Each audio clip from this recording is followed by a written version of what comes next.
Good morning, good morning. All right, here we go. So we're finishing off a good Erev Shabbos Kodesh, finishing off the fourth Perek. We are up to Mishna Chaf Vav. Rabbi Yosef Rabbi Yehuda Ish Kfar Babli Omer. Halomid Min Katanim. If somebody learns from young teachers, he learns from young teachers. Lamahu Demet. To what is he compared to? La'oichel Anovim Kehos. To one who eats unripe grapes.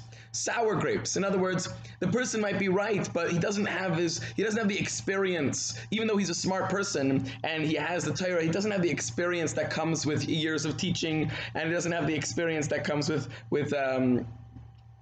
life, basically. And it's like drinking unripe. It's like drinking wine from the wine press, where it was not yet aged. It's fresh wine, so it's like grape juice, but it's not aged wine.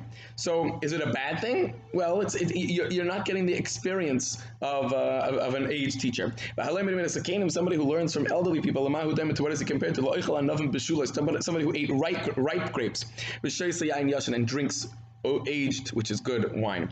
So of course, we saw previous Mishnah that a person is supposed to be Lemin Mikal Adam. That just means that Lemin Mikal Adam means that I'm willing to learn from everybody. I understand that I could take something from everybody. Then I go ahead and I take something from everybody. But that's not to say that you want to go ahead, you want to take a little bit from him, a little bit from him. That's good. But to have your main teacher, your main Rebbe, as a young student or so it helps to learn from it. It's not a bad thing, obviously. Torah is Torah, but it helps to have the quality called experience, the factor called experience, and give over the Torah. Chav Zayin, Rabbi Meir Omer, al tistakel b'kankan. Do not look at a kankan. Do not look at the vessel that's delivering the materials. So actually, the Rab learns, and the other Mepharshim learn that this Mishnah argues on the previous Mishnah. Rabbi Meir comes and argues on Rabbi Yossi. He says, no, it doesn't matter if the guy's young or old. If he's giving over Torah, he's giving over Torah. I was thinking that, obviously I'm not arguing, but I'm saying that once they say that, but I was thinking the Lav Davka has to be a machlekes. The previous Mishnah was saying that there's a factor called experience that you're missing out on, and that's it. That's the end of the story. And Rabbi Meir is saying a different rule. You don't look at the item as it's being delivered. We're not saying that you're coming with the factor called experience. You're still missing out on experience. Just don't look at the Torah that's inside or don't look at the packaging. Basically, we know that nowadays it's 10% content and 90% packaging. That's the way we live in our superficial society. However, that's exactly what Meir is telling you. Don't be superficial. Look at the contents of the item that you're trying to get. And if you're getting quality, you're getting quality. Who cares what it is packaged in? And this is such an important yesod. And it is, really covers every aspect of life. We don't have time to go through the different aspects of life.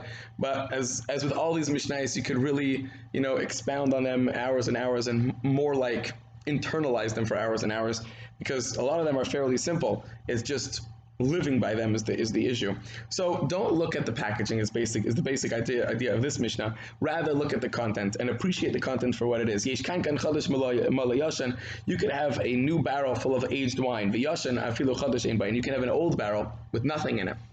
So it's all content and no packaging. And be careful that when going through life, that you constantly remember that. Now, since most of the stuff we do are for other people, so it's hard, not to worry about the packaging, because then people won't notice what you have. People rarely notice other people's content. They usually notice other people's packaging. So again, this is just another lesson in going ahead and being comfortable with who we are, in making sure that the actions we do are for ourselves and not for other people. Continuing on. Rabbi, Elazar, Hakapar, Omer, Hakina, Taiva, Vakavan, Matzinas, Adam, and Olam. Jealousy, desire, taiva, and lust, and kavod, and honor, running after honor, take a person out of this world. They take a person out of this world. If a person goes ahead and he's being eaten up with jealousy all the time, or he's constantly running after his own honor, or constantly running after women or food, he's going to drive himself to the grave. I think that the vart in this Mishnah is that, this is like a Freudian type of thought, but there are only, these three things are the three things that propel people to do things. The only reason you go to work is because either it's a bit of kinna, a bit of taiva, or a bit of kavod pushing you. The only reason you're successful in school, the only reason you do anything on the planet is because of one of the driving forces. Either the Yetzer Hara is driving you through it, and I shouldn't say the Yetzer Hara, the Yetzer is driving you through kinna, taiva, or kavod. Except there's one other thing. There could be Yerushalayim. A person could go ahead and make a choice to say, I want to do this for the good of God. And I'm doing this for God. That's called Yerushalayim.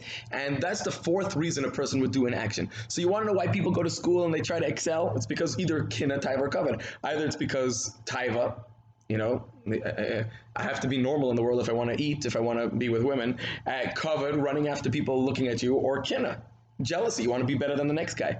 Those are the only reasons. If you were to know that nobody would recognize what you're doing in your job, and you're not going to get, so then people wouldn't try hard. So the kinna, taiva, and kavod, we're not all equal. It's the drive for kinna, taiva, and kavod that makes us do anything, and you have the option to go ahead and go against all that and do things for Yerushalayim.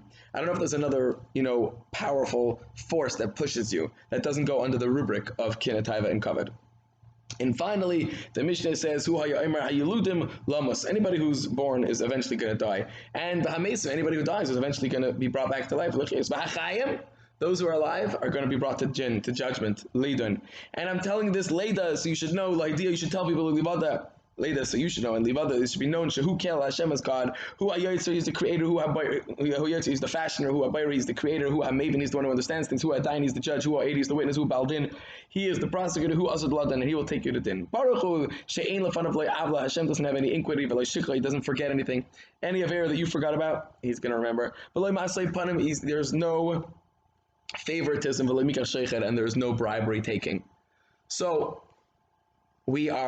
it's a pretty, this Mishnah you could really expound on, literally, every line. But again, a lot of this Mishnah is the line, it's all simple and it's just bringing it down into ourselves. But let me get Sheikhed, by the way, the Rambam says, famous Rambam over here, says that the Vort is that Hashem doesn't take any bribery, meaning you could be a great guy and do 1,000 mitzvahs and one Avera, it's like, oh, okay, fine, well, you do so many mitzvahs, we'll let it go. There's no bribery, meaning every single thing will be accounted for, good and bad, and therefore there's no Sheikhed. Now, a person can do tshuva, that will erase the Avera, that's fine, that's not called Sheikhed. Hashem created the power of tshuva to erase Averas, that's fine.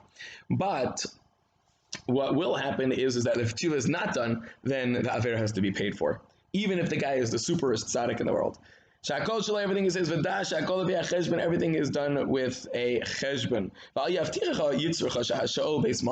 Don't think that the grave is going to be a place to escape to. Don't commit suicide, basically. But even more than that, don't think that, all right, we'll worry about it in the grave. Don't think like that. Because you were created against your will.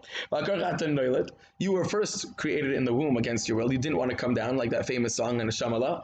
The Shama doesn't want to come down. And it was based on this Mishnah. And you are against your will born. You don't want to come out of the womb. Well, it's bright lights in a hospital delivery room. And a person lives against his will. And eventually when it comes time to die, the guy doesn't want to die. No, he doesn't want to die. What do you mean? You like life so much? You're going to have to give din v'cheshbon before Hashem. So, therefore, don't think that the grave is a place to go, because it's just the next stage of life. And you're still going to be the exact same you as you were. The grave just takes you out of your body, but you're the exact same person without a body now, without that choice and abilities to do what you want and what you could. Have an amazing day, an amazing Shabbos Kodesh, and we'll be back next week for the 5th Perek Be'ezras Hashem.